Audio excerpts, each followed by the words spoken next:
এই মায়েগুলি ডেলিভারি হয়ে যাওয়ার পরে যে স্টেপটা মানে পোস্টপার্টাম পিরিয়ড, পোস্টপার্টাম বাচ্চা ডেলিভারির পরে যে পিরিয়ড পিউপেরিয়াম, এটাও তাদের জন্য খুবই ডেঞ্জারাস। বিকজ এই পিউপেরিয়ামে গিয়ে তাদের 2-3টে জিনিস বেশি হতে পারে। একটা হলো ব্লিডিং হতে পারে, একটা হলো ইনফেকশন হতে পারে, একটা হলো তাদের এই ক্লট হতে পারে, পায়ে থ্রোম্বোসিস হয়ে যেতে পারে, আর হার্টবিট অনেক বেশি হয়ে যেতে পারে। যত মেডিকেল ডিসঅর্ডার আছে প্রেগনেন্সিতে তার মধ্যে সবচেয়ে বেশি হলো অ্যানিমিয়া, রক্তশূন্যতা, তারপর হলো ডায়াবেটিস, এবং থার্ড পজিশনে আছে হার্ট ডিজিজ। প্রেগনেন্সির সঙ্গে হার্ট ডিজিজ। আগে কিন্তু আমরা হার্ট ডিজিজ এত পেতাম না, এখন বেশি পাই। তার কারণ হলো ডায়াগনোসিস হয়, আগের থেকে তারা ডাক্তার কাছে আসে এবং তারা প্রেগনেন্সিতে ইন্টারেস্টেড হয়, সেজন্য হার্ট ডিজিজের মাত্রাটা একটু ইনসিডেন্সটা বেশি আমাদের দেশে। যদি আমি হার্ট ডিজিজ কত পার্সেন্ট চিন্তা করি, তাহলে 1% অফ অল দ্য প্রেগনেন্সি এটার হার্ট ডিজিজ থাকে তাদের মধ্যে। এবং টাইপ অফ হার্ট ডিজিজও চিন্তা করি, কী টাইপের হার্ট ডিজিজ হয় সাধারণত। এর মধ্যে আমাদের দেশের পার্সপেক্টিভে অ্যানিমিয়ার জন্য হার্ট ডিজিজ, সেটা একটা কমন, রক্তশূন্যতার জন্য। আর তা নাহলে এই যদি ছোটো সময় রিউমেটিক হয়, রিউমেটিক ফিভার হয়, তাহলে কিছু স্ট্রাকচারাল হয়, ভালভুলার ডিজিজ, তাকে বলে আমরা ভালভুলার ডিজিজ। ভালভুলার হার্ট ডিজিজটা অনেক বেশি আমাদের দেশের জন্য। আচ্ছা, তো এখন প্রথমে বলে না ভালো যে এই হার্ট ডিজিজ কোনো কোনো ক্ষেত্রে আগে মা ডায়াগনোসড হার্ট ডিজিজ, তারপর সে প্রেগনেন্সি নেয়, এটা একটা গ্রুপ। আর একটা গ্রুপ হলো সে জানেই না যে তার হার্ট ডিজিজ আছে, প্রেগনেন্সিতে ডায়াগনোসিস হলো।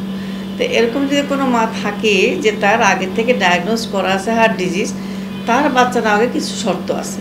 সেই শর্তগুলি হলো তাকে ডেফিনেটলি হার্ট ডিজিজটা কন্ট্রোলে আনতে হবে। কি করে বুঝবেন কন্ট্রোলে?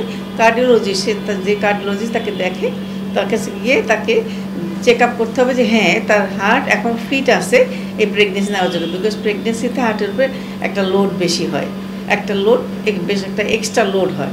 এই লোডটা ওই হার্ট নিতে পারবে কি না সেটা দেখে তার প্রেগনেন্সি নিতে হবে, এবং সেজন্য তার কার্ডিওলজিস্টের পরামর্শ নিতে হবে। এবং যখনই তার প্রেগনেন্সি হবে অ্যাজ আর্লি, যত তাড়াতাড়ি সম্ভব সে মা গাইনোকোলজিস্টের কাছে যাবে। এগুলো একটা। 2 নম্বর হলো, আর যারা জানে না হার্ট ডিজিজ আছে তাদের সমস্যাটা কী হয়।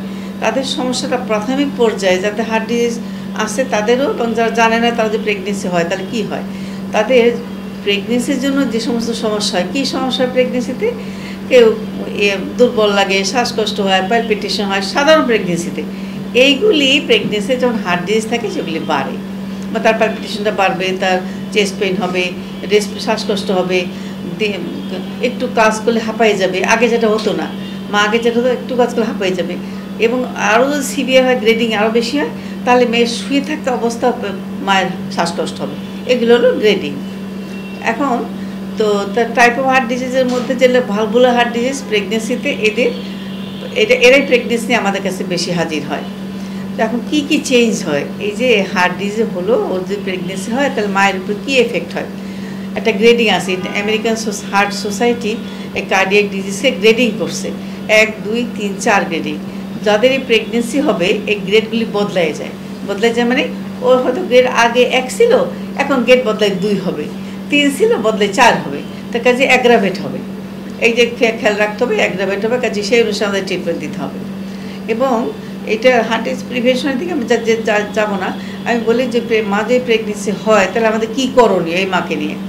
প্রথম কথা হলো যে তার গ্রেডিং বদলাই যাবে, কাজেই তার নিয়মিত অ্যান্টিনাটাল চেক আপ, আমরা যেমন সব মাকে তো চেক আপ করি প্রেগনেন্সিতে, ওর বেলা একটু চেক আপটা ঘন ঘন হবে, ও 2 সপ্তাহ পর পরই চেক আপে আসবে।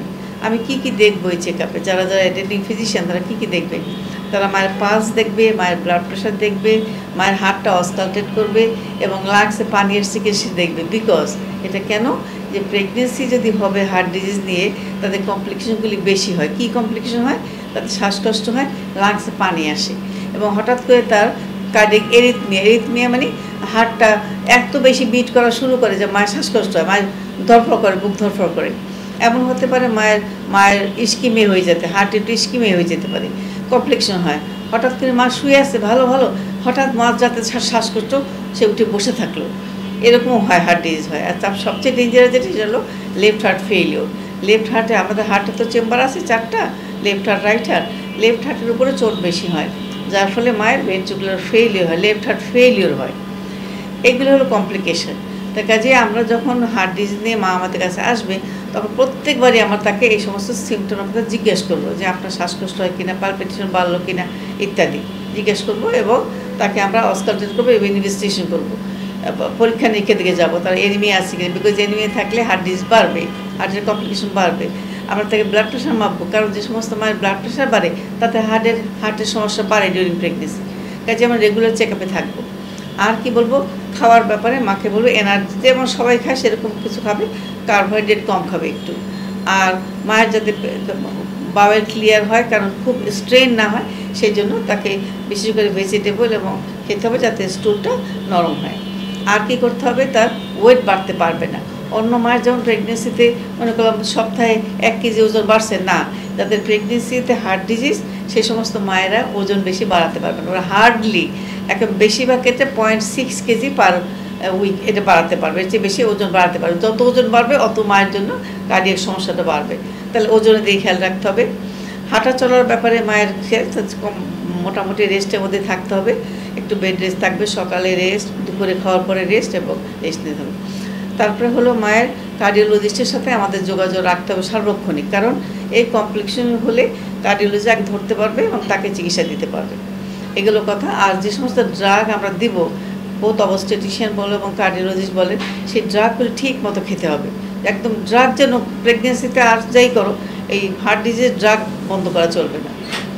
তারপরে হলে এই করতে হবে, তাকে আমার রেগুলার চেক আপে থাকতে হবে। এখন কেউ যেমন জিজ্ঞেস করে, ম্যাডাম আমার কি নর্মাল ডেলিভারি হবে?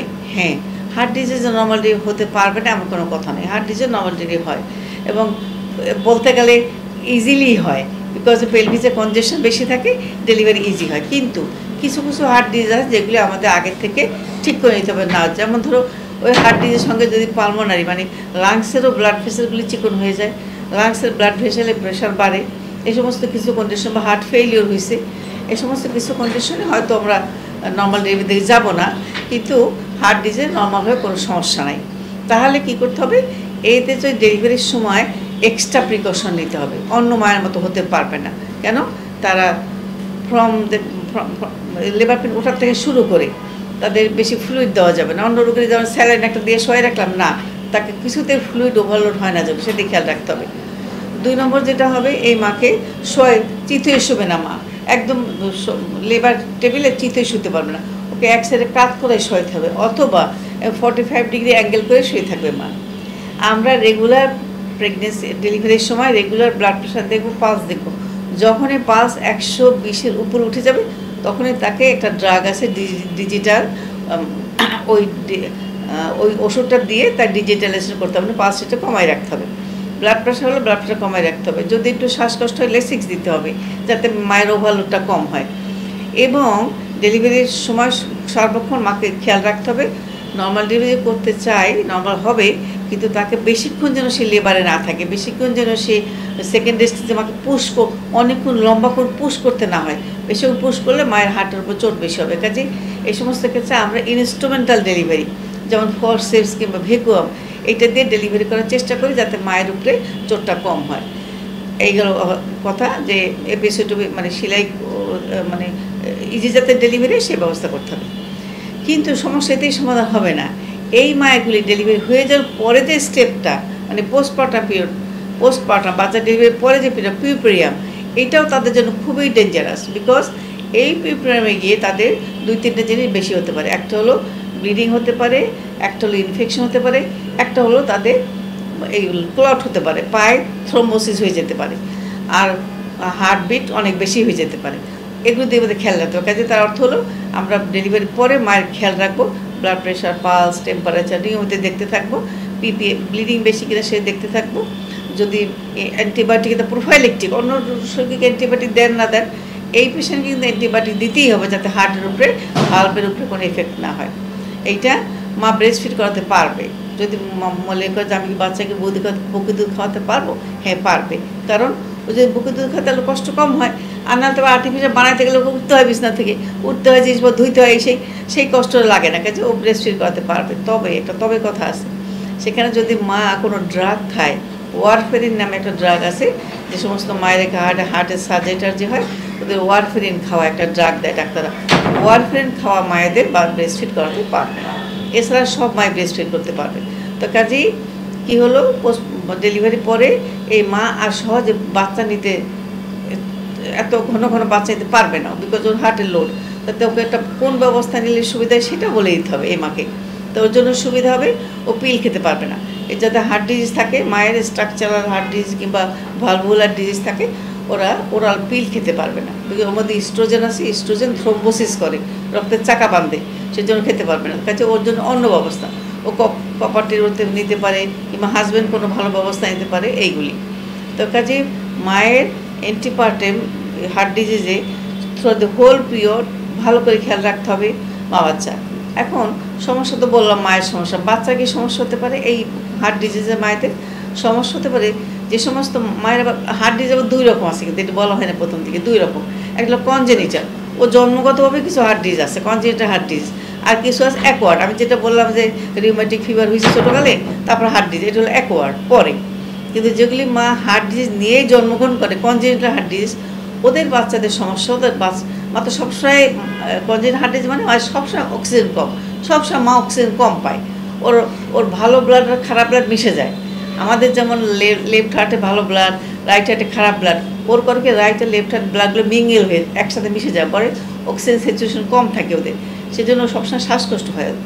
এই যদি হবে, ওই বাচ্চাগুলি সাইজে বাড়ে না, সাইজে ছোট হয়, স্মল ফর ডেট হয়। এই বাচ্চাগুলি ডেটের অনেক আগে ডেলিভারি হয়ে যেতে পারে যাদের কনজেনিটাল হার্ট ডিজিজ থাকে। তো কাজেই এই কনজেনিটাল হার্ট ডিজিজ মায়েদের আমাদের ম্যানেজমেন্ট করা একটু ডিফিকাল্ট। আমাদের খেয়াল রাখতে হবে মা যেন সাইনোসিস না, অক্সিজেন সিচুয়েশনে বেশি কমে না যায়। কাজে মাঝে মাঝে অক্সিজেন দেওয়া রাখতে পারে হার্ট ফেলিয়ার হলে।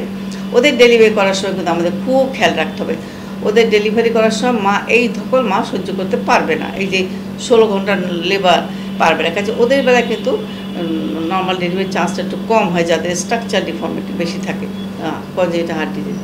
এছাড়া বাচ্চার খুব যে সমস্যা হয় তা না, তো বাচ্চা যদি এমনি কন্ট্রোল থাকে, হার্ট ডিজিজটা কন্ট্রোলে থাকে, মানে শ্বাসকষ্ট নাই, পালস বিপি কন্ট্রাস্ট, তাহলে বাচ্চার অটো এফেক্ট হয় না। কিন্তু কনজেনিটাল যাদের ডেভেলপমেন্টালি হার্ট ডিজিজ নিয়েই মা জন্মগ্রহণ করছে এবং সে ট্রিটমেন্ট হয় নাই, তারা যদি প্রেগনেন্সি নেয়, ওদের বাচ্চাগুলি কিন্তু এফেক্ট একটু বেশি হয়। এবং আরেকটা কথা মাথায় রাখতে হবে, আমরা যদি বাংলায় বলি যে জন্মগত হৃদরোগে যদি মা থাকে, ওই মায়ের বাচ্চাগুলো এফেক্টেড হয়। আরও একটা কথা আছে, এই যে জন্মগত হার্ট ডিজিজ নিয়ে যে মা, সে যদি প্রেগনেন্সি নেয়, এই বাচ্চাগুলোর কিন্তু জন্মগত হার্ট ডিজিজ হতে পারে। তা কাজেই এই মায়েদের আমার ডিউরিং প্রেগনেন্সি বাচ্চার জন্য কিছু ম্যানেজমেন্ট এক্সট্রা আছে। সেই ম্যানেজমেন্টটা কি, এই বাচ্চাকে ইকোকার্ডিওগ্রাফি করাতে হবে পেটে থাকতেই। মায়ের পেটে আছে বাচ্চা, 20 থেকে 24 বা 26 সপ্তাহের মধ্যে আমরা বাচ্চাটা ইকো করব, যে বাচ্চার অলরেডি বাচ্চার কোনো কনজেনিটাল হার্ট ডিজিজ আছে কিনা বা কোনো স্ট্রাকচারাল ডিফর্মিটি আছে কিনা। থাকলে সেই বাচ্চাগুলো আরও খারাপ হয়ে যেতে পারে ডেলিভারির সময়, তাদের জন্য এক্সট্রা কেয়ার লাগবে।